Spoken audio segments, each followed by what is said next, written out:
Andy Lesser. Hey Chris, this may be a relatively simple question, but I was wondering if you had many experiences when you were in Scientology witnessing other Scientologists crying. Was it considered expressing weakness to cry? Worse for men than for women? What were the reasons for their sadness, and what were you supposed to do as a Scientologist? An assist? Recommend they do more auditing? Write a knowledge report? Thanks for any light you can shed on this. You are one of my favorite light shedders. Oh, well, thank you. And yeah, I saw Scientologists crying all the time, especially public Scientologists, right? But, people would get upset, and get into griefy, upset situations all the time.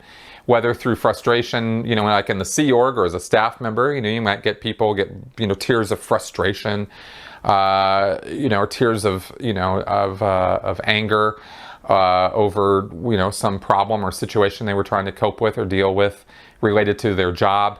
And of course, for staff and Sea Org members, there is no case on post. So you're not supposed to dramatize your case, meaning you're not supposed to have emotion. You're not supposed to show how you really feel. And so they might, end up going into a corner and crying or going into a private room or something. And you just kind of deal with it. Hubbard says that, let me give you a little perspective on sympathy in Scientology.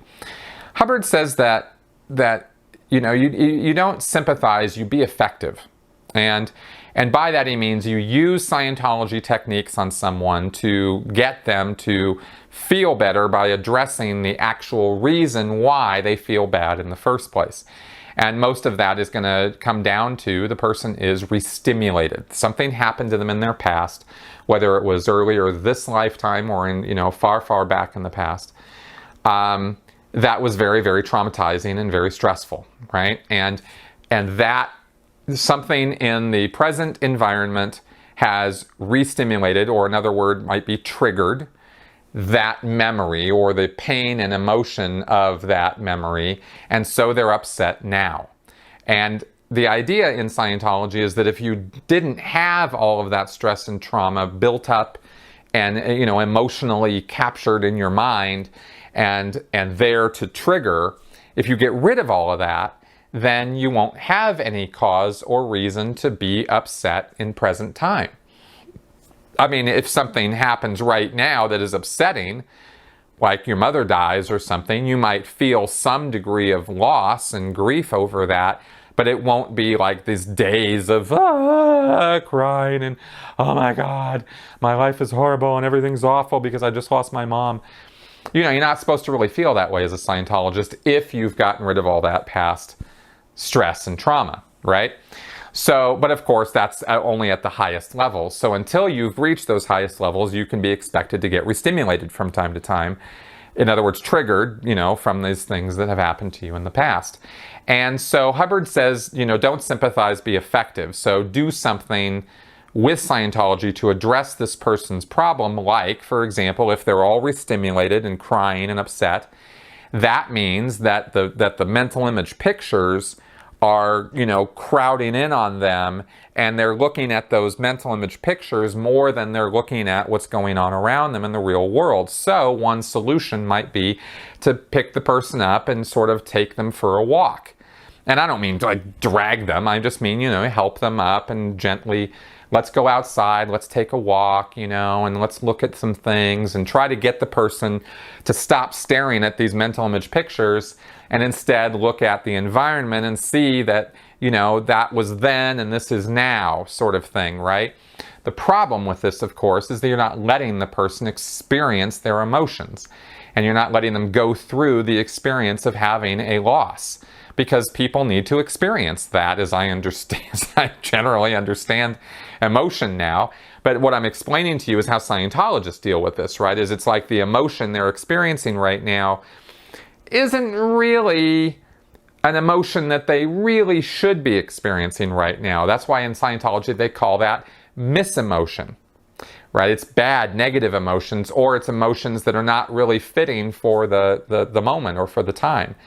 And so excessive amounts of grief and excessive amounts of loss don't really fit into that. They're misemotion because, hey, the person's an immortal spiritual being, like your mother dies. Well, hey, they're an immortal spiritual being. It's not like they're really gone. They're going off to get another body. They're fine. There's nothing wrong.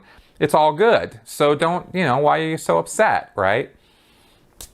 And of course, you're upset because you're not around anymore, and they're not going to be around anymore, and you're not going to have them in your life anymore. So of course you're going to be upset. But the Scientologist, I just explained the Scientologist mindset about that, right? So you're not supposed to feel that way. Or it's supposed to be very minimum, right? So that would be one way of effectively dealing with that grief, is get the person to snap out of it by taking them for a walk. That would be an assist type action. If somebody were on their post, on their job, and they were acting misemotionally, as far as Scientologists were concerned, angry, upset, griefy, crying, you could end up writing a knowledge report on them. But I don't know. I maybe once or twice in all my years I saw somebody do that, because Scientologists generally aren't monsters. I mean, when somebody's upset, they want to do something to help the person. So you'll take the person for a walk, or give them what's called a locational. Maybe they don't get up and walk around, but you sit them down and you sort of point to things in the room, or you ask them what's wrong, and you just listen quietly to what they're saying, and sort of, pat them on the hand or something, or sympathize with them. You can sympathize in Scientology, but it's the last thing you do. If you can't, Hubbard said, if you can't audit them, then, do something effective, like an assist or something. And if you can't do that, then, you could sympathize with them, right? If nothing else. If there's that's kind of considered the lowest, most ineffective thing you could do, but you could do it. Okay, so that's kind of how that's thought about in that world of Scientology. And I hope that kind of gets across how that's dealt with.